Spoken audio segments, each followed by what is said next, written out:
औज़ु बिल्लाहि मिनश शैतानिर रजीम। बिस्मिल्लाहिर रहमानिर रहीम।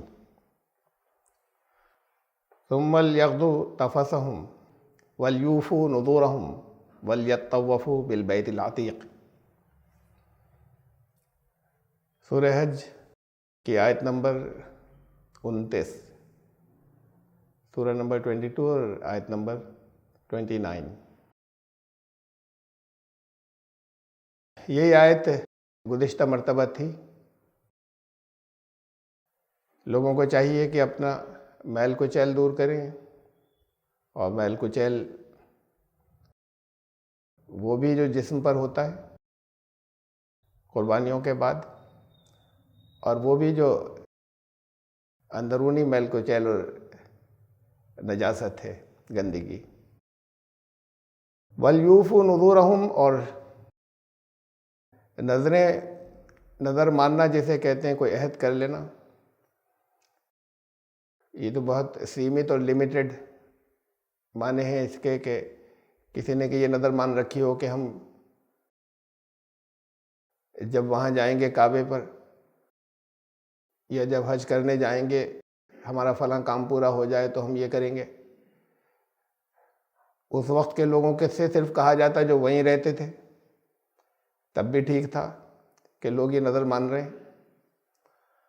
अब ये नज़रें तो आजकल हर एक मान भी नहीं सकता, और कुरान हमेशा के लिए है, सबके लिए है। अपनी नज़रों को पूरा करें, यानी अपने जो अहद किए हैं, जो अल्लाह से अहद किए हैं, जो ईमान लाने के साथ ही फिर जो अहद इंसान का खुद ब खुद हो जाता है, और वो भी कि जो फिर उसके बाद स्लिप होती रहती हैं, उसके बाद जो भूलें होती रहती हैं, शैतान के बहकाए में इंसान भटकता रहता है, और फिर दोबारा इरादा करता है कि नहीं, अब शुरू कर दूंगा, अब शुरू कर देंगे हम नए सिरे से कुछ, फिर छोड़ देते हैं। तो फिर अपने जो अहद हैं उनको और वहाँ पर फिर रिन्यूवल करें उनका, और पूरा करें जब वहाँ पे पहुँचे हैं तो बैतुल्लाह पर। ये ज़रूरी है कि वहाँ जाने वाले फिर एक नई ज़िंदगी वहाँ से लेकर आए। वलयत्तवफ़ू बिल बैतिल अतीक़, और कदीम घर, जो एंशंट प्राचीन घर है, उसका तवाफ़ करें, परिक्रमा। तवाफ़ के बारे में मैंने बताया था कि तवाफ़ की वजह क्या होती है, जो बहुत बड़ी तादाद दुनिया में नहीं जानती, बल्कि सिर्फ वहाँ पर जाने वालों के लिए जो कैंप लगाए जाते हैं ट्रेनिंग के लिए, उनमें कहीं नहीं होता दुनिया में कि क्यों करना है। वहाँ जाके किसको क्या क्या पढ़ना है, बिल्कुल ज़रूरी नहीं कि वही चीज़ें पढ़े वो जो कुछ सिखाई जाती हैं। ठीक है, कर लीजिए याद कि कुछ अगर चली आ रही हैं जो बात उनमें से बहुत मजबूत नहीं है, कि किस चक्कर में कौन सी दुआ पढ़नी है। जो उस वक्त असल बात तो यह है कि अपनी नज़रों को पूरा करें, अपने मैल कुचैल को दूर करें उस तवाफ़ के वक्त में। जो नापाकी अंदर है वो ख़त्म हो, जो अल्लाह से अहद किए हैं वो पूरे हों, और जो दिल में आए, जो दुआएं हों, वो सब कर सकते हैं। लेकिन असल तो बात यह है कि वहाँ एक तवाफ़ से एक रिलेशनशिप इस्टेब्लिश होती है सेंटर से, मरकज़ से। और इस सेंटर के बारे में मैं ख़ास तौर से बताना चाह रहा था तफसील से। ये सवाल कभी आता है बाज़ गैर मुस्लिमों की तरफ से कि इज्तिमाइयत, सामूहिकता का, कांग्रीगेशन का केंद्र, मरकज़ सिर्फ काबा ही क्यों, कोई भी जगह हो, काबे की क्यों अहमियत है? अगर दुनिया वाले किसी और जगह को चाहें, दुनिया के मामलात के लिए इकट्ठा होने के लिए यूएनओ सेंटर, केंद्र वो हो गया दुनिया का। सेंटर या केंद्र या मरकज हमेशा से काबा था और वही हो सकता है, दूसरा नहीं हो सकता। और जब उससे हटेंगे तो दूरियां आएंगी। काबा की ये तो एक बात है अपनी जगह, वे वहाँ क्यों इकट्ठे होते हैं? बताया इज्तिमाइयत के लिए होते हैं, कांग्रेगेशन के लिए होते हैं, दुनिया के मसाइल पे गौर करने के लिए। अब आलमी मसाइल पे गौर करेंगे, अपनी मस्जिदों में मोहल्ले के मसाइल पे गौर करना था। एक इत्तेहाद पैदा हो, एक यूनिटी पैदा हो, दुनिया के सारे इंसानों को दावत दी कि देखो आओ तुम यहाँ पर, हाँ शिरक करने वाले नहीं हो, देखो कितने फ़ायदे हैं जो इस मरकज़ से हो रहे हैं, यहाँ से सारी दुनिया के लोगों को। लेकिन वो मरकज़ ऐसा नहीं है कि हम अपनी मर्जी से कहीं भी बना सकते थे। जिसने इस ज़मीन को बनाया, जिसने दुनिया के इंसानों को बनाया, उसी ने उस ज़मीन का मरकज़ बनाया था, उसका सेंटर मुकर्रर किया। और वो सेंटर, ये मैं पिछली मर्तबा बता चुका कि वो सेंटर तो ऐसा था कि वहीं से सब जगह पर रूहानी ग़िज़ा भी फराहम हो रही है और ज़मीन की लाइफ भी वहीं से है, उसी जगह से। ज़मीन का फैलाव उसी जगह से शुरू हुआ, ये हदीस में आता है। अब नहीं माने कोई, आजकल साइंटिस्ट नहीं मानेंगे, मॉडर्न एजुकेशन के लोग के भी है, अक़ीदे की बातें चली आ रही हैं, श्रद्धा की हैं, अक़ीदत की हैं। वही केंद्र है, वहीं से ज़मीन शुरू हुई थी।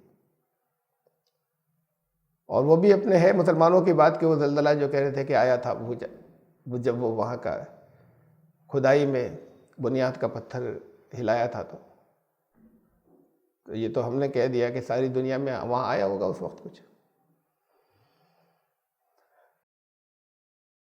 काबा केंद्र है या मरकज़ है और सिर्फ वही हो सकता है। ये बात सिर्फ आज के दौर के मुसलमानों की नहीं है, ये अक़ीदत तो चली आ रही है ज़माने से, और सिर्फ अक़ीदत नहीं चली आ रही, इसलिए ये बात लोगों की ज़बानों पर हर ज़माने में रही है कि ये हर नबी ने बताई। और सबसे आज की दुनिया में एंशंट जो मजहबी लोग हैं या मजहबी बड़ा ग्रुप है, जो हिंदुस्तान के लोग हैं, यहाँ सबसे पहले अल्लाह के नबी आए होंगे, जो भी आए थे। काबा हज़रत इब्राहीम अलैहिस्सलाम ने तामीर किया था, तो फिर हज वो भी करते थे। ये हज दरमियान से उन्होंने अपनी अपनी हिस्ट्री से गायब कर दिया है, ईसाइयों ने, यहूदियों ने। हदीस में है हज़रत आदम अलैहिस्सलाम ने हिंदुस्तान का लफ्ज़, हिंदुस्तान से पैदल चलकर 40 हज किए, एक रिवायत में यह है। यहाँ जो अंबिया थे वो यहाँ से जाने के बाद पैदल हज कर सकते थे ज़िंदगी में, क्योंकि उम्रें बहुत थी, 40 हज किए, 40 मरतबा। तो फिर वो जो फ़िलिस्तीन में और इराक़ और आसपास के इलाके में जो नबी हुए, और सऊदी अरब के ही इलाके के अंदर मुख्तलिफ जो बहुत से अंबिया आए, आद व समूद की बस्तियों के, वो हज नहीं करेंगे। वो फ़िलिस्तीन वाले जो हैं वो कोई बैतुल मक़दस का तवाफ़ करेंगे क्या? इस्लाम की 4 बुनियादें हैं अक़ीदे के, ईमान के बाद, कलमे के बाद। ये पिलर्स हैं,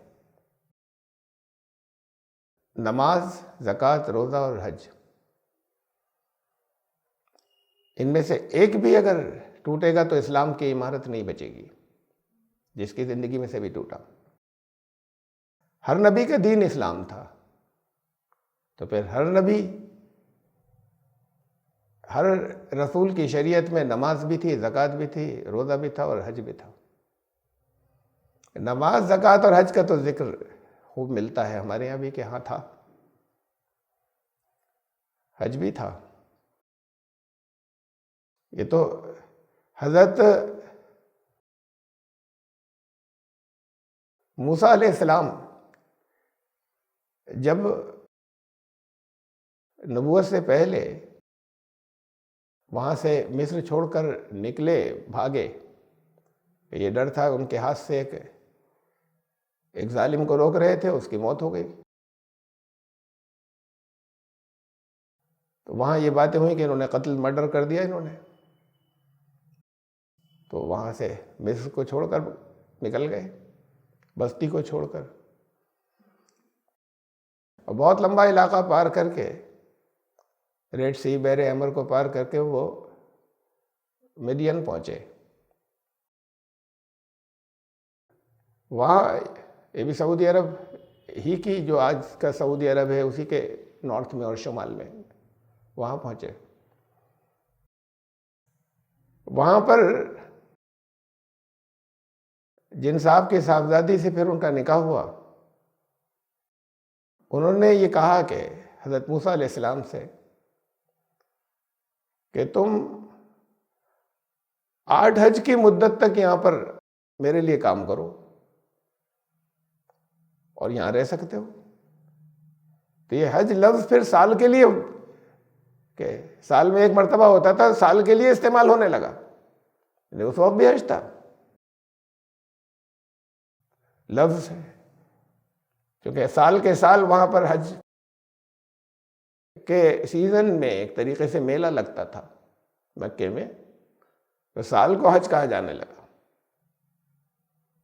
तमानियत हिजज, 8 हज की मुद्दत का तर्जुमा करते हैं 8 साल तक। तो हज तो हर रसूल की शरीयत में था। ये मरकज़ क्यों बदल जाएगा? मरकज़ तो बदल नहीं सकता जो ज़मीन का नेचुरल मरकज़ है, नेचुरल सेंटर है।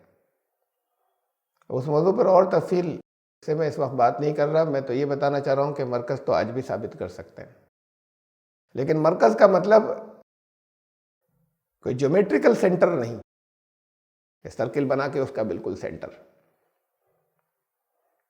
मरकज़ वो जहाँ से सब कुछ कंट्रोल होता है। मुसलमानों की ज़बान में चला आ रहा है ना, नाफे ज़मीन, काबा नाफे ज़मीन है, किसी हदीस में नहीं है, कुरान में नहीं है। कुरान ने कहा सबसे पहला घर तामीर हुआ, सबसे पहला कंस्ट्रक्शन ही ज़मीन पर हुआ था। बैतुल अतीक, प्राचीन, सबसे एंशंट, सबसे पुराना कंस्ट्रक्शन वही था। नाफे ज़मीन नहीं कहा। तो ये आया कहाँ से ये लफ्ज़? और किसी हदीस में नहीं है। मुसलमानों में बहुत आम है काबा नाफे ज़मीन। ये लफ्ज़ वेद में आया सबसे। हम ये कहें सबसे पहले आया है, उसके बाद दूसरी जगहों पर भी आया और हदीस में और कुरान में नहीं आया, और फिर मुसलमानों की ज़बान पर आया कहाँ से? इनको कहाँ से मालूम हुआ? तो वेद में था नाफे ज़मीन का। और फिर वो खाली सिर्फ महज लफ्ज़ ही नहीं था, नाफे ज़मीन साबित होता है। नाफ से ग़िज़ा मिलती है बच्चे को, मांस कि जब तक वो पेट के अंदर होता है तब भी ग़िज़ा उसको जो मिलती है नाफ से मिलती है। तो वो नाफ बॉडी का, नाभि, नेवल, ये बॉडी का ज्योमेट्रिकल सेंटर नहीं होता। ऊपर से नीचे तक नापें तो बिल्कुल सेंटर में बैठेगी, लेकिन होता है एक रेशियो, और हर इंसान का वही होता है। ऐसा नहीं होता किसी के ऊपर हो उससे किसी के नीचे हो। आप अपने नाप कर देख लें, मैं तफसील अभी बताता हूँ। और उसी रेशियो के ऊपर ज़मीन में काबा है। तो सचमुच नाफ है नाभि, जो वेद ने कहा था। और फिर यहाँ से यह भी साबित होता है कि वेद में खुदा का कलाम है, चाहे जितनी मिलावटें और हों। जो चीज़ हज़ारों साल पहले कही गई और जिसका मतलब आज तक लोग नहीं जानते, वो आज हम साइंटिफिकली अगर प्रूव कर सके तो फिर वो अल्लाह की तरफ से आई थी वो बातें। मिलावटें चाहे जितनी हो, फिर वो चीज़ें हैं तो फिर वो खुदा का कलाम है, उसके अंदर खुदा का कलाम आज भी मौजूद है। तो नाफे ज़मीन की बात तो वहाँ से चली आ रही है। मैं इस पर थोड़ी सी रोशनी डालूँगा। वो पहलू तो इस वक्त मैंने तफसील उसकी छोड़ दी कि काबे हज तमाम रसूलों की शरीयत में था। काबा नाफे ज़मीन है, ये मरकज़ है जिसका तवाफ़ करना था। अगर रूहानियत वहाँ से मिलेगी, ये खाली कॉन्फ्रेंस नहीं हो रही मसाइल को हल करने की, वो भी हो रही है, सिर्फ वो नहीं हो रही है।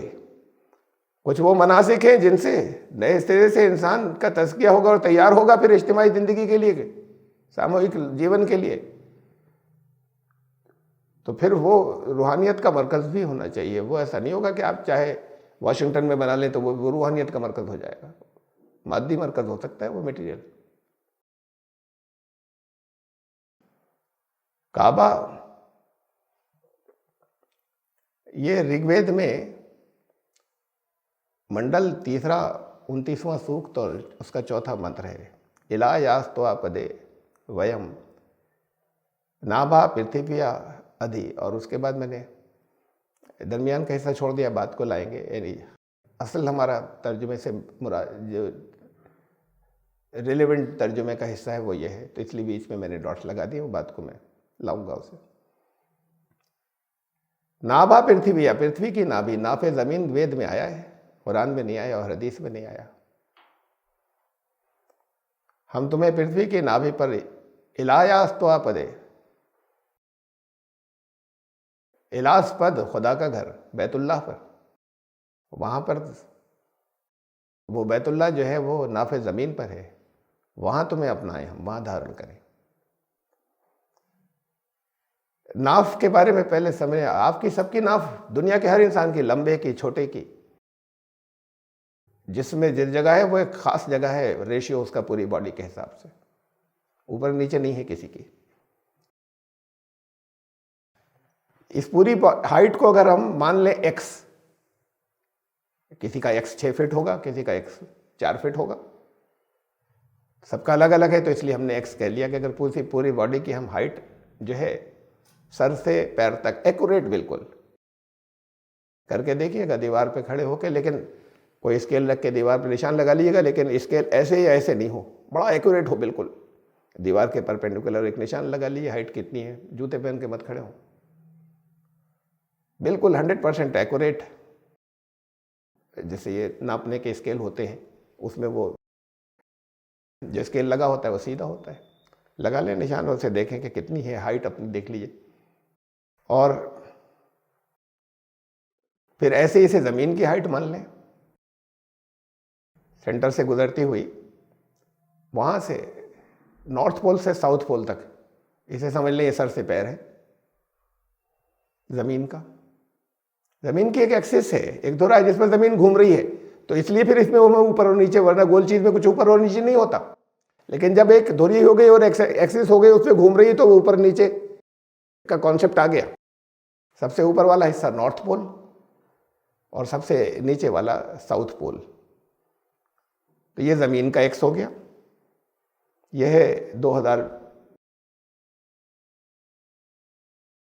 काबा, और ये जो है काबे पे से गुजरती हुई, सेंटर पे से गुजरती हुई लाइन हम लें तो ये है 20,020 किलोमीटर।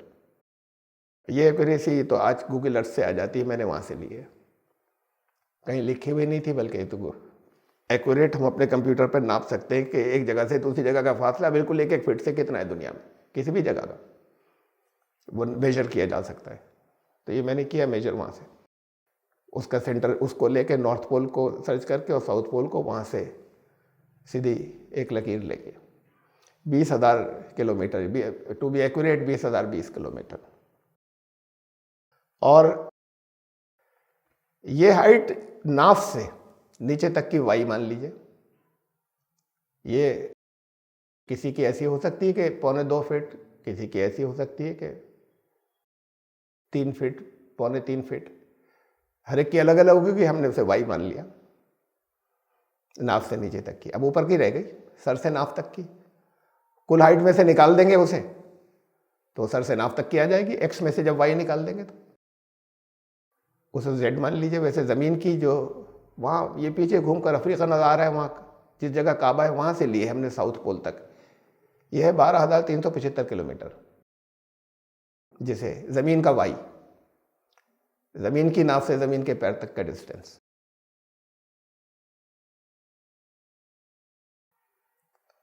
फिर ये बाकी सर से नाफ तक, इसे जेड मान लीजिए। वो एक्स में से हम वाई घटाएंगे तो जेड आ जाएगा। इस हाइट को z मान लीजिए अपनी, ये हर एक की अलग अलग हो सकती है। ऐसी ज़मीन का भी एक z है कि जिस जगह पर काबा है वहाँ से सर है, जहाँ पर ये जो नज़र आ रहा है आपको, ये सेंटर लाल लकीर का, ये नॉर्थ पोल है ज़मीन का, वहाँ से ये लाइन गई है नीचे काबे तक, वो है 7,645 किलोमीटर। सर से नाव तक का डिस्टेंस थोड़ा कम होता है, नाव से पैरों तक का थोड़ा ज़्यादा होता है हर एक का। इन दोनों का, अब ये तो थी आपकी x, ये था y और ये था z, सर से नाव तक का z टोटल। ऐसे ही ज़मीन के x y z हो गए।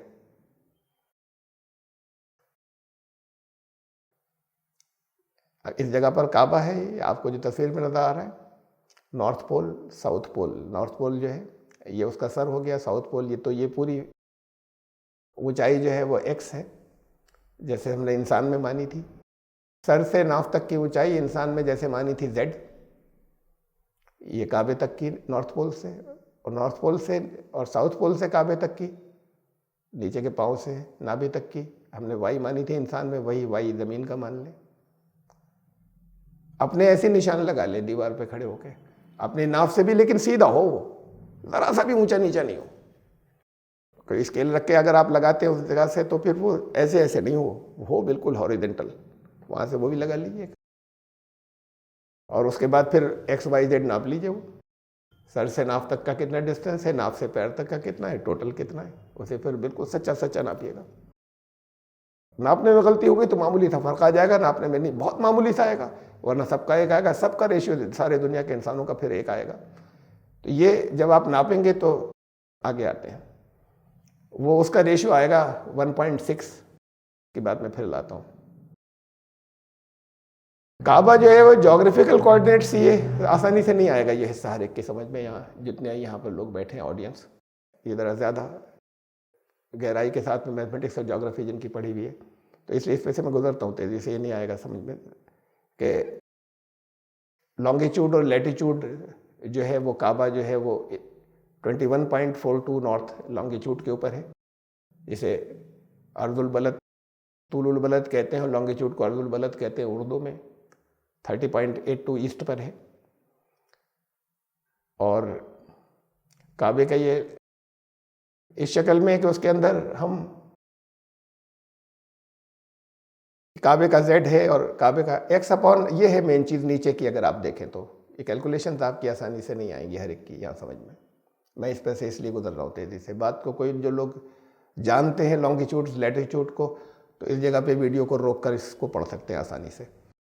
मेन चीज़ ये x अपॉन y, x को, वो जो आपका डिस्टेंस था नाव का, वो पूरी जो हाइट थी x, उसको आप डिवाइड करें, भाग करें y से, नाव से नीचे तक के हिस्से y से, तो वो 1.6 आएगा जवाब उसका। इसे कहते हैं गोल्डन रेशियो। ये 1.6 को, ये दुनिया की बहुत सी चीज़ों में है, दुनिया की बहुत सी हसीन चीज़ों में, ये नेचर में ये रेशियो मौजूद है। और ऐसे ही y जो था नाव से नीचे तक का, इसे डिवाइड करें, ये कम था, नाव से ऊपर तक वाले हिस्से से जो z था, इसे भाग दें तो भी 1.6 आएगा आप में से हर एक का। तो नाव इस रेशियो पर हर एक इंसान की होती है। और काबे में भी ऐसे ही है कि काबे का हम x और x अपॉन y लें और y अपॉन z लें तो वो 1.6 आता है। तो लॉन्गिट्यूड लैटिट्यूड की बात थी। हाइट में भी ऐसे ही है, वो जो 12,000 आप में से नोट भी की लोगों ने, 12,375, इससे अगर हम डिवाइड करें 20,020 को तो 1.6 आएगा। ये y है और टोटल 20,020 था x, तो 1.6 आएगा। और ऐसे ही जो इसका ये 7,645, इससे डिवाइड करें हम 12,375 को तो भी 1.6 आएगा, y अपॉन z। ये रेशियो गोल्डन काबा नाव के ऊपर है, जैसे इंसान की नाव होती है ऐसी ज़मीन की नाव पर है, नाफ़े ज़मीन। ये तो यहाँ से साबित होता है। लेकिन कुछ और भी चीज़ें हैं आगे, बहुत हैरत अंगेज़ है। ये मंत्र जिस जगह आया है इसे देखिए। वैसे कुरान की आयतों को देखें, पहले मंत्र की बात हम बात को बताते हैं। सूरह आले इमरान की आयत है, आयत नंबर 96, इन्ना अव्वला बैतिन वुज़िअ लिन्नास, पहला घर जो इंसान के लिए बनाया गया। इसमें लफ्ज़ बैत, घर, ये इसकी नाफ है। इसे देखें कैसे, इसके सारे लेटर्स गिन लें, हर एक के ये लिखे हुए।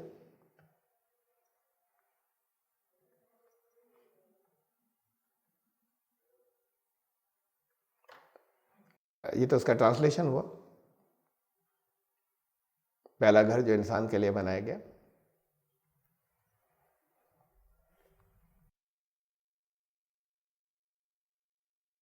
अरबी के लेटर्स गिन लीजिए, इन्ना के में अलिफ नून 2, अव्वल में अलिफ वाव लाम 3 लेटर्स, बैत को हमने 2 जगह तोड़ दिया है, 3 का ये होल नंबर्स में ले रहे, तो 3 को 2 जगह तोड़ा, 1 और 2। और वुज़िया में 3 अरबी के लेटर्स हैं और लिन्नास में 5 अरबी के लेटर्स हैं। इसमें एक्स क्या है, सर से नाफ तक, ये पूरा डिस्टेंस जो है सर से पैर तक का, इन सबको जोड़ दिए, 2 + 3 + 1 + 2 + 3 + 5, तो एक्स तो इसमें से 16 इस आयत के अंदर। अलिफ को इसका सिर मान लीजिए और आखिर का लिन्नास का सीन जो है उसको इसका आप पैर माने, एंड। तो ये टोटल लेटर्स जितने थे वो 16 थे। वाई इसमें क्या है, 2 को इधर मिलाएंगे हम पैरों की तरफ, तो 2 + 3 + 5, वाई इसमें 10 है। और जेड, सर से नाफ तक का, सर से नाफ तक की दूरी कम होती है, तो इसलिए 1 को उधर रखा है हमने, पैर वर्क को इधर रखा है। नंबर ऑफ लेटर्स इधर ज़्यादा है, जिधर 5 + 3, उधर 2 + 3 थे, तो ये हाइट ज़्यादा है, तो इधर से हमने बैत का 2 मिलाया, उधर बैत का 1 मिलाया, जिधर कम थे। जेड ये है, सर से नाफ तक का। एक्स 16 था टोटल, वाई 10 था नाफ से पैर तक का, और जेड सर से नाफ तक का जो है वो 6 था। 16 को 10 से डिवाइड करें 1.6 आएगा, 10 को 6 से डिवाइड करें वाई को जेड से, तो 1.6 आएगा। इस आयत में भी ऐसी रखा है, जिस आयत में ये इस बैत की बात थी कि पहला घर। बैत लफ्ज़ को ये ध्यान में रखिएगा कि 1.5 तो लेटर ही नहीं होते, लेटर कोई आधा होता ही नहीं, अक्षर। इसको हम तोड़ने में 1 + 2 ही कर सकते थे, तो 1 को रखा है उधर जिधर कम लेटर्स है, 2 + 3 की साइड में। इसको हमने 2 + 1 काटा है, 1 + 2, 1 इधर नहीं लिया, 2 उधर नहीं लिया। 3 को हम ऐसे भी तोड़ सकते थे ना, तो जिधर कम थे 2 + 3 उधर कम का रखा है, जिधर 5 + 3 ज़्यादा थे उधर 2 रखा है। नाफ ऊपर होती है, नाफ से नीचे की लंबाई ज़्यादा होती है। तो ये रेशियो जो है ये इस आयत के अंदर भी नाभि है, और बैत नाभि के ऊपर मौजूद है, इस आयत के अंदर भी नाफ के ऊपर, उसी रेशियो पे जिस रेशियो पे काबा है। एक और आयत, जाअलल्लाहुल काबतल बैतल हराम, अल्लाह ने मुअज़्ज़ज़ मोहतरम हुर्मत वाला घर बनाया है काबे को।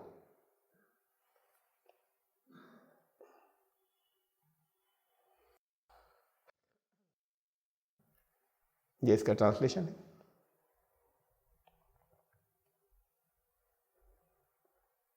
अल्लाह ने काबे को पवित्र घर ठहराया, मोहतरम घर बनाया, आदरणीय। इसमें काबा लफ्ज़ जो है, इसमें हम ऐसे ही लेंगे कि इनके लेटर्स गिन लेंगे अरबी वाले, जाला इधर 3 है, अल्लाह में 4 है।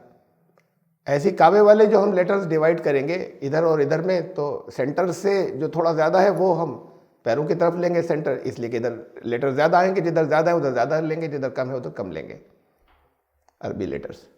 ये 3 है, जाला में, अल्लाह में 4 है, काबे में 3 और 3 आधे आधा नहीं डिवाइड किया हमने, जिधर ज़्यादा है उधर ज़्यादा लिए, जिधर कम है उधर कम लिए।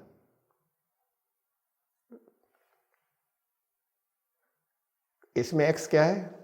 इन सब का टोटल, सर से पैर तक की दूरी।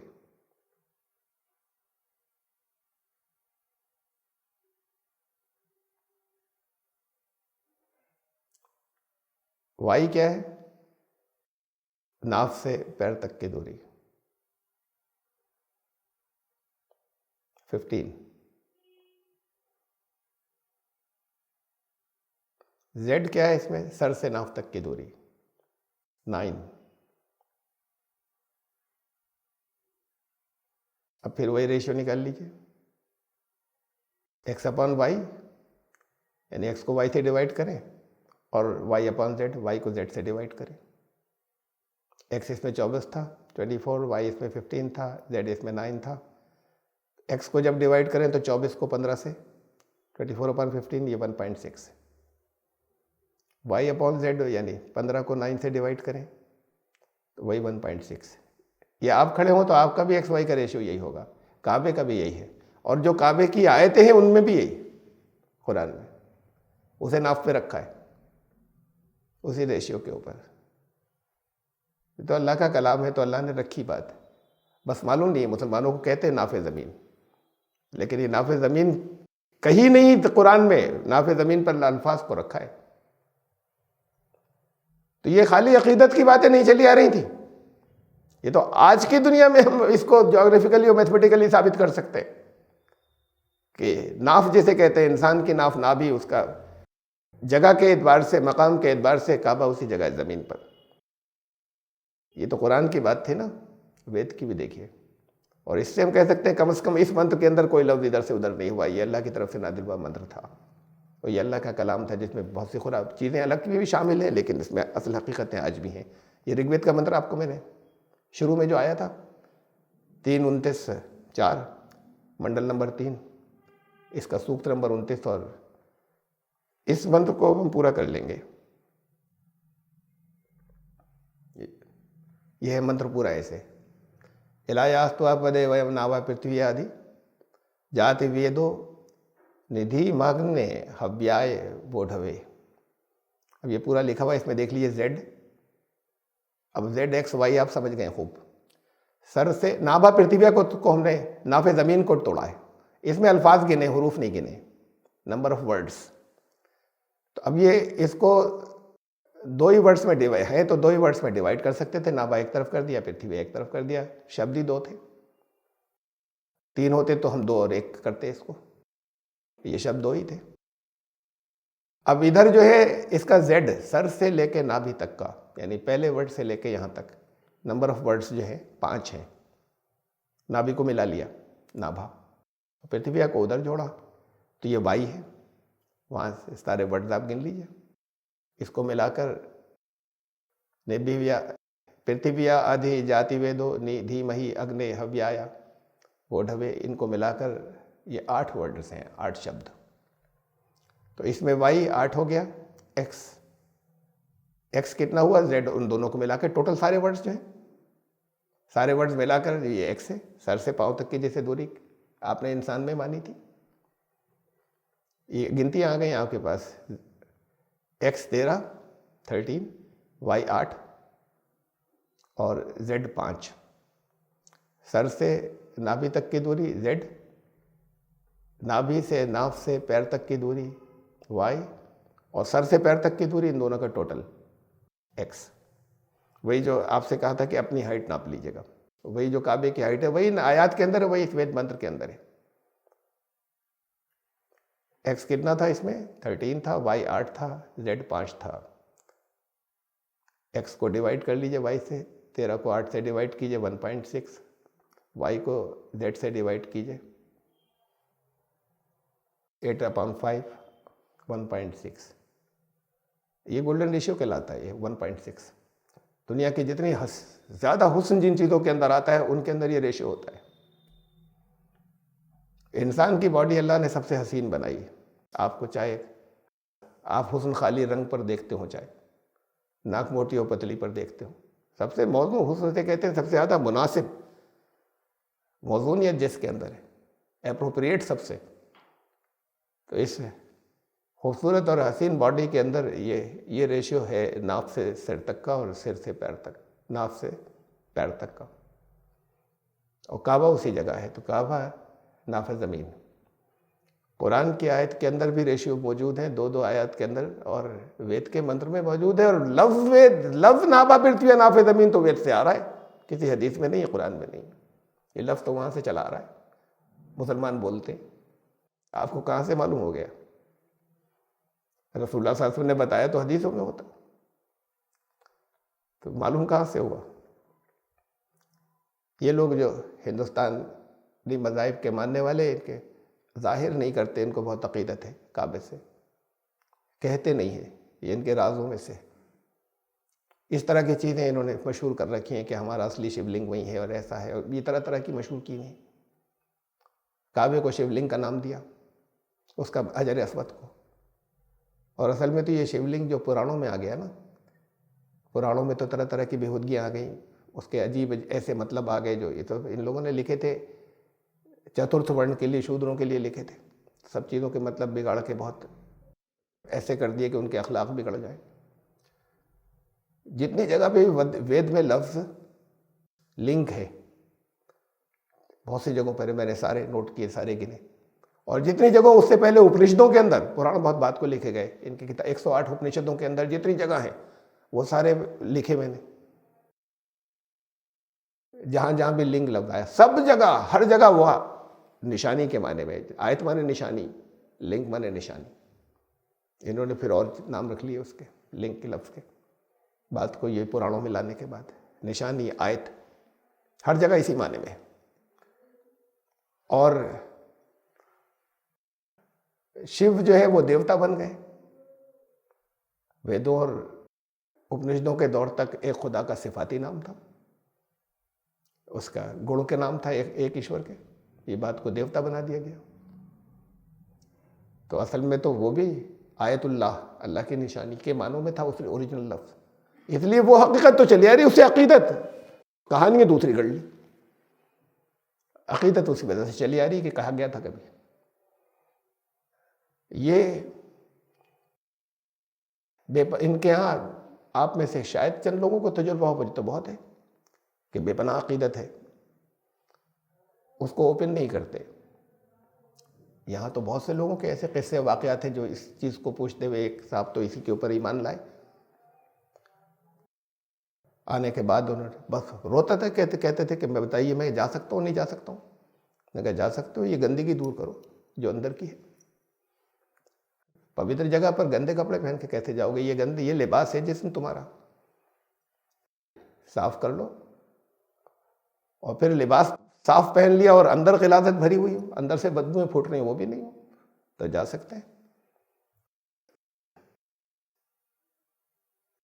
इसके बाद फिर हम आगे चले। ये तो मैंने आपको ये बताया था जो पिछली मर्तबा रह गया था कि तवाफ़ क्यों करते हैं। और तवाफ़ सिर्फ मरकज़ का ही कर सकते हैं। ये मरकज़ जो है ये कोई ज्योमेट्रिकल सेंटर नहीं है, बल्कि वो सेंटर है जिसे नाफ कहते हैं, जहाँ से आज भी लाइफ और ज़िंदगी जो है वो सारी दुनिया की चल रही है। ज़ालिका बात ऐसी है, समझ लिया तुमने? उस घर का तवाफ़ करना है, मैल कुचैल दूर करके अंदरूनी अपना। ऐसी है बात ज़ालिका। वमन युअज़्ज़िम हुरुमातिल्लाह, और जिसने, अल्लाह ने जिन चीज़ों को मुक़द्दस बना दिया है, रोक दिया। हराम दो मानों में आता है। आप गंदी मतलब समझते होंगे ना, बहुत गंदी चीज़ है हराम। हराम का मतलब रुक जाओ। काबा, बैतुल हराम, यहाँ पर हर हिंसा से रुक जाना, हर तरह के तशद्दुद से। मोहतरम भी तो इसी से, मुक़द्दस। किसी की गंदगी की वजह से भी रोक देते हैं, रुक जाओ, गंदगी है आगे। हुर्मत उसे कहते हैं कि अब ये बाउंड्री आ गई, ये क्रॉस नहीं हो, गंदगी की वजह से भी और इसलिए भी कि देखो ये इससे आगे मत बढ़ना, यहाँ पर इसका तक़द्दुस है, इसकी पवित्रता भंग हो जाएगी। तो इन दोनों मानों के अंदर आता है लफ्ज़ हुरुमातिल्लाह। अल्लाह ने जिन चीज़ों को के लिए बाउंड्रीज मुकर्रर कर दी, पवित्रता के लिए भी और नापाकी के लिए भी। जिसने उसका एहतराम किया, उसकी अजमत को बाकी रखा, फहुवा खैरुल्लाह, तो उसकी भलाई के लिए। काबे की हुर्मत है, काबे को कहा बैतुल हराम, और यहां पर बहुत सी चीज़ों को कहा हराम, खाना मत, का मतलब अब इस हद को क्रॉस मत करना, गंदगी है उधर, तुम्हें नुकसान होगा। इसका सबको ख्याल रखना है, वो उसकी भलाई के लिए है। खैरुल लहू इंदा रब्बिह, उसके रब के नज़दीक फिर उसी के लिए भलाई है, उसी को खैर मिलेगा। वहिल्लत लकुमुल अनाम, खाने पीने में, क्योंकि वहाँ भी कुर्बानियाँ होंगी, तो जो मवेशी हैं वो तुम्हारे लिए हलाल कर दिए गए, बाकी जानवर हराम वहाँ के लिए, वहाँ पर और दूसरे जानवर नहीं, उस कुर्बानी के लिए नहीं है। और जो हराम करार दे दिए गए आम जिंदगी में खाने के लिए, का इल्ला मा युतला अलैकुम, तुम्हें बताया जा चुका कि हराम कौन कौन से, उसके अलावा फिर जितने 4 पैरों वाले मवेशी हैं वो सब वहाँ पे कुर्बानी के लिए हलाल है। फज्तनिबुर रिश्ता मिनल औसान, अब रिज्स कहते हैं नापाकी को, गंदगी को, तो तुम गंदगी से बचना। हमारे यहाँ आम तर्जुमा होता है मिनल औसान, औसान माने बुत, मूर्तियाँ, मूर्तियों की गंदगी से बचना, ये माने भी हैं, आमतौर से तर्जुमा यही आता है। और लेकिन औसान जो है, बुत असल में इसका लफ्ज़ का मतलब बुत नहीं था मूर्ति, बल्कि इसका मतलब था स्टैग्नेशन, जुमूद। तो चूंकि बुत जो है वो उसके अंदर जड़ता होती है, स्टैग्नेशन, मूवमेंट नहीं होता, कोई लाइफ नहीं होती, इसलिए उसे भी बुत को भी औसान कहने लगे। बुतों को तो असल मतलब इसका ये था। फिर स्टैग्नेशन जो है उससे बचना, मैं इसकी भी वजाहत करूंगा इस एक्सपेरिमेंट के, स्टैग्नेशन और जुमूद से बचना, नापाकी हो जाएगी। पानी ठहरा हुआ नापाक होता है, जारी पानी पाक होता है, बहता हुआ। गंदगी है, बह गई, एक ही जगह है, सड़ जाएगा, खराब हो जाएगा। बड़ी झीलों के अंदर भी पानी नीचे से आता रहता है, ठहरा नहीं होता है।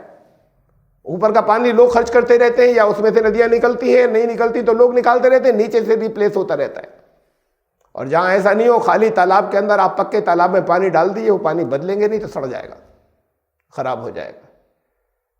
ठहराव जो है उसमें नापाकी है, इंसान की जिंदगी के ठहराव में भी नापाकी है। मूवमेंट होना चाहिए, बचपन से बढ़ रहा है, किसी जगह ठहर गया तो मर जाएगा, किसी की ग्रोथ रुक गई तो मर जाएगा, इर्तिका विकास रुक गया तो खत्म, मौत हो गई। इर्तिका ये विकास मौत तक जारी रहता है, फिर मौत हो गई। मूवमेंट होना चाहिए। तो कहा कि इस नापाकी से बचना, जड़ता की और जुबूत की। अभी इस पर कुछ और बात करेंगे। ये साथ में और लफ्ज़, वज्तनिबू कौल ज़ूर, और ज़ूर लफ्ज़ का तर्जुमा आमतौर से झूठ किया जाता है, होता है इसका मतलब ये झूठ, लेकिन ओरिजिनल माने इसके जो है कौल ज़ूर, ज़ूर कहते हैं बचकर निकलना, सही जो असल मकाम है उससे बचकर निकले, इसीलिए इसको झूठ को दूर करने लगे कि असल जगह से डाइवर्जन हो रहा है तो झूठ हो गया। मैं डिक्शनरी के माने दिखा दूं पहले आपको, जिन डिक्शनरी से मैंने लिया, लिसान और अरब से ये लिया, अल-वस्न वल-वासिन मुकीम अर्राकिद साबित दाइम। ये वस्न जो है इसके माने स्थिर, ठहरा हुआ, स्थायी रूप से, परमानेंट किसी जगह पर ठहरा हुआ, ये वस्न के माने असल।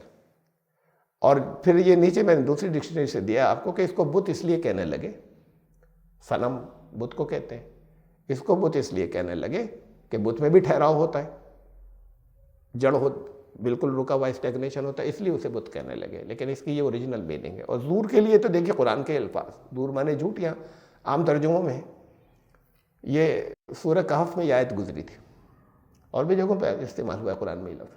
व तरा शम्सा इज़ा तलाअत तज़ावरु अन कहफिहिम ज़ातिल यमीन, वो जब गार में थे असहाबे कहफ, तो सूरज जब निकलता था तो उनके गार के एक साइड से बचकर निकल जाता था। वहाँ जो अंदर जो धूप आती थी वो बिल्कुल वो ऐसे एंगल पे था कि वो डायरेक्ट वहाँ पर अंदर रोशनी नहीं जाती थी, तो ऐसा लगता था कि जैसे सूरज उसको छोड़ता हुआ निकल कर जा रहा है।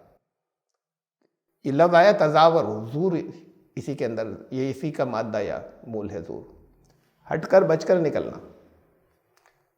जब जो स्ट्रेट पाथ है, सही रास्ता है, उससे बचकर निकलना झूठ होता है। इसलिए झूठ को भी कहते हैं। तो वो तर्जुमा अब सही है और अपनी जगह, लेकिन जो ओरिजिनल माने हैं उसको रखें बाकी। बुतों की नापाकी से बचो, बिल्कुल नापाकी है और बचना झूठ से, लेकिन और गहराई के साथ में कुरान में पढ़ते हैं लेयर्स, एक लेयर के मीनिंग दूसरी लेयर से, फिर तीसरी लेयर से, जितना अंदर जाएंगे तो फिर अगली लेयर आती चली जाएंगी। ठहराव या जड़ता की मैं बात कर रहा था, स्टेग्नेशन और जुमूद की। स्टेग्नेशन और जुमूद आपके असलाफ जो गुजर गए, बड़े बड़े बुजुर्ग, दीन के लिए बहुत खिदमत की, इल्मी खिदमतें की। हज़रत इमाम हनीफा रहमतुल्लाह अलैह ने बहुत खिदमत दी, अंजाम दी। हज़रत इमाम शाफ़ी, अहमद बिन हम्बल, इमाम मालिक, इन सब ने अपने अपने दौर में इन सब पे बहुत कुफ्र के फतवे लगे थे। मुसलमानों बड़े बड़े उन नामों ने लगाए थे जिनका हम बेपनाह एहतराम करते हैं, ये फतवे उनकी तरफ से थे। ये किसी ऐसे ग्रुप की तरफ से नहीं थे जो गुमराह था। ये आपस में इनके ऊपर के ये तो काफिर हैं, दीन बिगाड़ रहे हैं सब पर, और सारे लगाने वाले बहुत ऊंचे हैं, बहुत बड़े बड़े नाम हैं जिनका हम बहुत एहतराम करते हैं, उनसे भी लेते हैं हम चीजें, उनका भटके हुए हैं, इसलिए कि इनका मूवमेंट उनसे ज्यादा था, जड़ता। इन्होंने जो कुछ, जिन लोगों ने फतवे लगाए वो पीछे से चीजें लिए चले आ रहे थे, इन्होंने नए सिरे से तजदीद की और तहकीक की तो बहुत सी चीजें पीछे की रिजेक्ट करके लेकर आए। तो ये तो काफिर है। उस दौर के बड़े बड़े उलमा ने, आज सारी दुनिया के लिए अजीम है, इसलिए कि वो सारे फतवे दब गए इधर उधर। वो बहुत दुनिया के लिए अजीम और महान है, इसलिए कि वहाँ मूवमेंट था, जुमूद नहीं था, स्टेग्नेशन नहीं था, रुके नहीं थे। दीन तो आगे बढ़ता चला जाएगा, दीन रुकेगा नहीं, दीन में मूवमेंट है, उसूल नहीं बदलते। इसको जिस जगह आप रोक देंगे फहम को, सोच को, गौर व फिक्र को, जिस जगह रोक देंगे सड़ जाएगा, बदबू आने लगेगी। पिछले लोगों की जो इंटेलिजेंस थी, जो ज़हानत थी, जितना इस यूनिवर्स और कायनात का इल्म था, वो उसी एतबार से अपने माने लेते थे, उसी एतबार से सोचते थे। ये आज का आपका कंप्यूटर जो कुछ करता है, आपके वालिदैन, वालिद या दादा जो गुजर गए, जो बड़े बैठे हैं उनके वालिद और जो बच्चे हैं उनके दादा, वो अगर आ जाए तो उनका दिमाग उड़ जाएगा। बात ये तो इस दौर से और पहले की बात, अब तो आउट ऑफ डेट हो गई, फैक्स वगैरह सारी चीजें। अब ईमेल होता है, कोई तार नहीं जा रहा, उसी सेकंड डॉक्यूमेंट पहुंच गए उसी ओरिजिनल कलर्स के अंदर। यहाँ पर हमें हमारे दोस्तों ने किस्से बताए अपने जो बुजुर्गों के, कि भाई मेरे डॉक्यूमेंट्स जो है वहाँ भिजवा दो, तुम वीज़ा लेना है सऊदी अरब भिजवा दो, वहाँ के एम्बेसी में कुछ था मसला ऐसा भिजवाने थे। अब वो खफा हुए इसके भी तूने आज किया, बहुत जल्दी तूने दिए नहीं आज भी। उनके चचा भेज दिए, चचा पहुँच भी गए, तो वो चचा ने तो जो पिटाई लगानी शुरू की, उनके पहुँच गए, मुझसे ऐसी बातें करता है पहुँच गए। तो चचा ने बहुत दो तड़मा बाड़े उनके सर पे वो मारे कि मुझे टहला रहा है, तो पहुँच गए। अरे 15 दिन में पहुँचते हैं। चचा सब पहुँच गए। चचा को किसी कीमत पे यकीन नहीं आएगा पहुँच गए। और फिर अगले दिन चचा सर पकड़े बैठे थे कि बेटा कैसे पहुँच गए, फ़ोन तो आया पहुँच गए, ये क्या किया तूने। अब उनकी फैक्ट समझ में नहीं आया कि नहीं किसी मशीन से पहुँच गए, ये उनकी समझ में ही नहीं आया, लेकिन पहुँच गए। वह हैरान थे कैसे पहुँच गए। उनको समझाने की कोशिश की, तब भी समझ में नहीं आया कि ऐसी कैसी मशीन हो सकती, कोई तार नहीं, यहाँ पे बैठे वहाँ बैठे पहुँच गए। तो इत्तला आ गई, पहुँच गए। ये तो बड़ी छोटी सी बात थी। अब यहाँ पे अब जो वंडर्स हैं, उसके बाद के जो आज के दौर के जो हैरत अंगेज चीज़ें हैं, जो इस कंप्यूटर टेक्नोलॉजी या आईटी टेक्नोलॉजी की वजह से, वो पिछले लोग आ जाएं तो कहेंगे किसी जादू की दुनिया में, और उनके दिखाएंगे और उनको यकीन नहीं आएगा। उन्होंने भी तो देखा और फिर भी सर पकड़े बैठे थे, मालूम हो गया हुआ कैसे, ये हो ही नहीं सकता, तो उनकी भी नहीं आएगा, समझ में नहीं हो सकता। बच्चा नहीं सोचता कैसे होता है। छोटे छोटे से बच्चे हमारे, 3 साल के बच्चे, 3 साल से कम, 2.5 साल, उसने सिर्फ देखा, किसी ने नहीं बताया था, मेरे घर का बच्चा। तो 1-2 दिन उसने देखा, प्रोग्राम उसके ऊपर बन रहा था, पावर पॉइंट के ऊपर, और उसके बाद उसने लैपटॉप उठाया और उसने नेट से पिक्चर्स डाउनलोड की और एक छोटा सा उसने 3-4 स्लाइड का बना दिया बैठकर, खाली देख रहा था बैठा। इनकी ध्यानत उनसे बहुत आगे है, और इनकी आज के दौर की नॉलेज जो है वो तो उनके लिए तो वो देवपरियों की कहानियां थी। उनकी जितनी कायनात की नॉलेज की, उसी की रोशनी में वो अपने फैसले करते थे, उसकी रोशनी में चीजों को देखते थे, उसी रोशनी में मतलब समझते थे, मफहूम समझते थे। ये अपनी ज़हानत के हिसाब से समझेंगे। ये जो हक़ाइक़ ज़मीन के जितनी रियलिटीज ये जानते हैं वो नहीं जानते थे। ये तो 150 साल पहले का आदमी ही जानता था कि ज़मीन रुकी हुई और गोल नहीं है। तो फिर उनके तर्जुमे तो वैसे ही होंगे ना, उनको उतना ही समझ में आया कुरान में। आगे आने वाले तो रुक जाएंगे, तो दुनिया आगे बढ़ जाएगी, कुरान रुका रह जाएगा। कुरान जिंदा कलाम, ये लफ्ज़ तो बोलते हैं आप, ये को मुहावरा थोड़ी। जिंदा में मूवमेंट होता है, हरकत होती है, वक्त के साथ आगे चल रहा है। उसे छोड़ जाएंगे 1400 साल पहले आप। हर दौर के अंदर गौर व फिक्र किस वजह से था, क्यों कहा था, हो गई पुरानी बात, अब निकालो, उसूल नहीं बदलेंगे, उसूल वही रहेंगे, लेकिन चीज़ें उसी में से खजाने निकलते चले आएंगे, इन्हीं में से तर्द। तो कहा जड़ता से बचना नापाकी है, स्टैग्नेशन और जुमूद से बचना नापाकी है। आगे बढ़ना है, एवोल्यूशन है, इर्तिका है, तरक्की है। और कुरान सबसे ज़्यादा तेज़ चलने वाला वक्त के साथ में दुनिया का, ये अल्लाह का कलाम है। हर दौर के अंदर का इसके अजायबात क़यामत तक खुलते चले जाएंगे। कैसे खुलते चले जाएंगे क़यामत तक? क़यामत तक ऐसे खुलते चले जाएंगे कि वो चीज़ें जो पहले लोगों को नज़र नहीं आई वो नज़र आती चली जाएंगी आइंदा, इसलिए कि उनका इल्म बढ़ रहा है और उनकी इंटेलिजेंस बढ़ती चली जा रही है। वो हमारे लिए लोग अजीम रहेंगे जिन्होंने अपने अपने दौर में खिदमत अंजाम दी, हमेशा अजीम रहेंगे। ये नापाकी हो जाएगी। तुमने अगर ठहर गए और दीन को समझा, अपना ठहरावा समझ लिया, और बचकर निकलने की नापाकी से भी बचना। सीधी बात आनी चाहिए, बिल्कुल सच्ची समझ में आनी चाहिए, एक्यूरेटली समझ में आनी चाहिए, वो झूठ हो जाता है। हुनफा लिल्लाहि गैर मुशरिकीन बिह, उसके साथ किसी को अब इस मरकज़ के बाद शिरक न हो, खालिस अपनी ज़िंदगी के अंदर तुम्हारी उसी के हो जाना, उसकी मर्ज़ी उसकी रज़ा के साथ में अपनी रज़ा का शिरक भी न हो। वो मैं युशरिक बिल्लाह, और जिसने फिर कर लिया अल्लाह की मर्ज़ी, अल्लाह की रज़ा, अल्लाह के कानून के साथ में शरीक, चाहे अपनी ख्वाहिशात को चाहे दूसरों के कानून को, फ़कान्नमा खर्रा मिना समा, ऐसा है जैसे ऊपर से कहीं से गिरता चला आ रहा है। बड़ी ऊंचाई पर पहुंचाया था ना इसने, तो हाइट्स पर, और शिरक हुआ तो गिर गए। कोई ऊपर से अगर गिर रहा हो तो क्या होगा? आगे ऐसा भी है, फ़तख्तफ़ुहु तैर, दरमियान में कोई परिंदे उचक ले जाएं,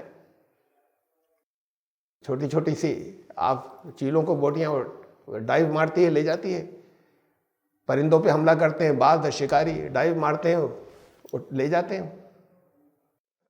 कहा कि या तो ऊपर ही शिकार हो जाओगे, औ तावी बिही रिहु फी मकानिन सहीक़, और या हवा इधर उधर उड़ाए फिरेगी।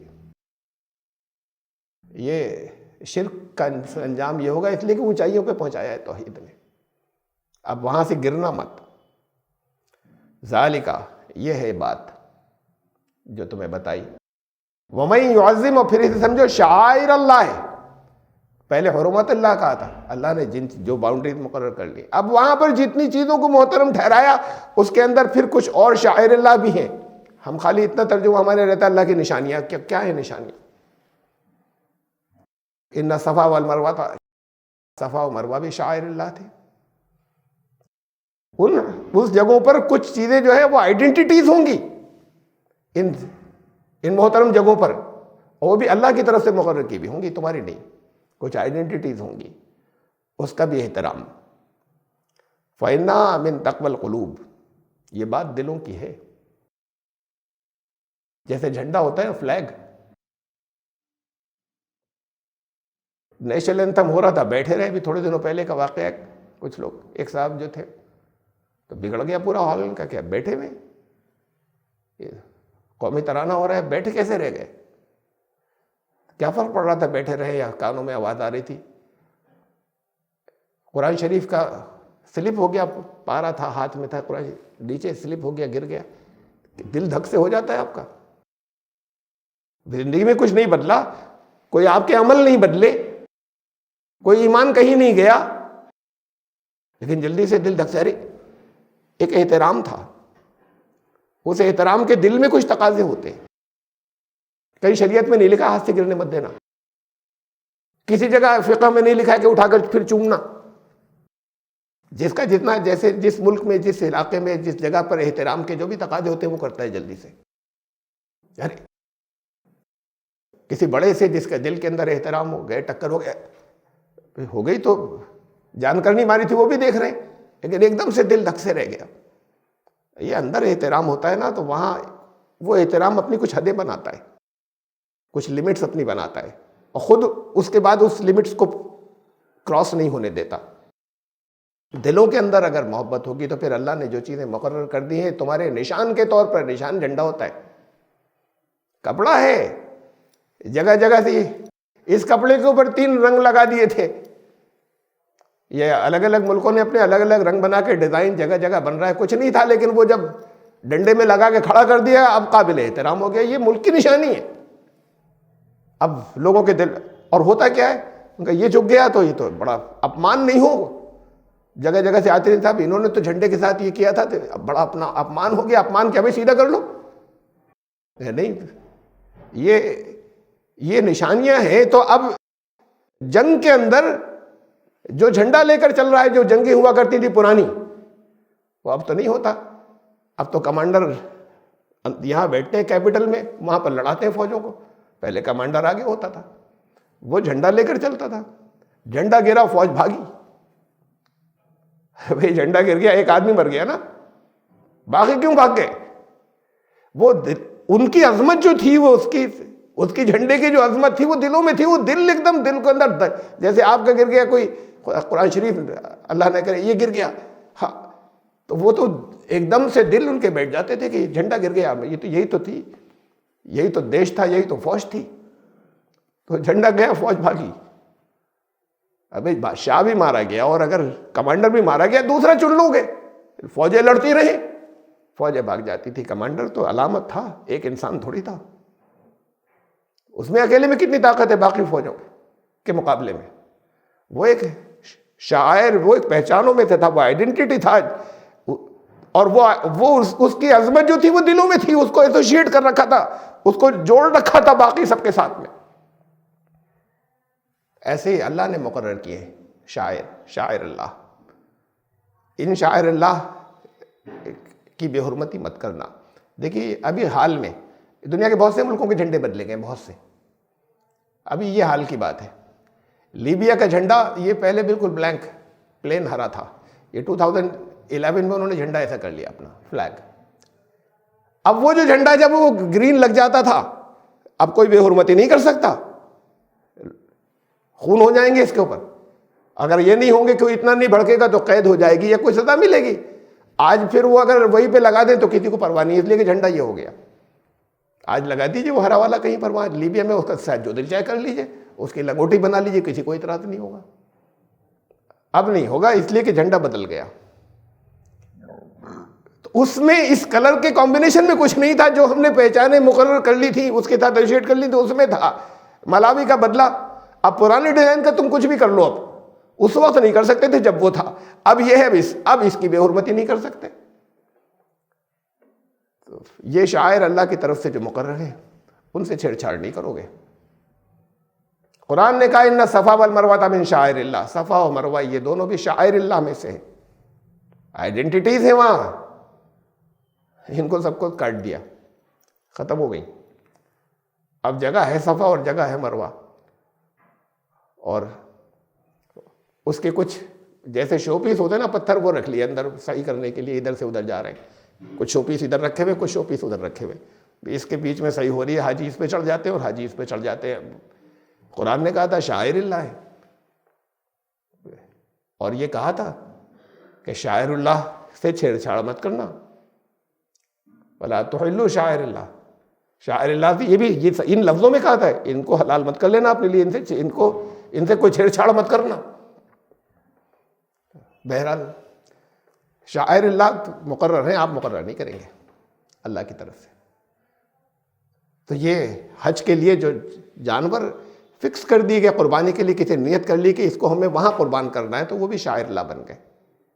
उस जानवर में अपने आप में कोई बात नहीं है, लेकिन इस्लाम की अजमत की बात उसकी क्या थी, कैसे ये बताया, लकुम फिहा मनाफिउ, इन जानवरों में बहुत नफ़े तुम्हारे लिए, इलाज एक ख़ास वक्त तक। पहले दूध दो रहे थे, ये कर रहे थे, सब कुछ कर रहे थे, और लेकर जा रहे थे तो उसमें बैठना भी मना नहीं था। साहब आप तो इनके पहले पहचान के लिए बना देते थे, अपने अपने जानवर दूर दूर इलाकों से सब लेकर जाते थे ना, वहाँ तो मंडी थी नहीं, आज पहले से पहुँच जाते हो,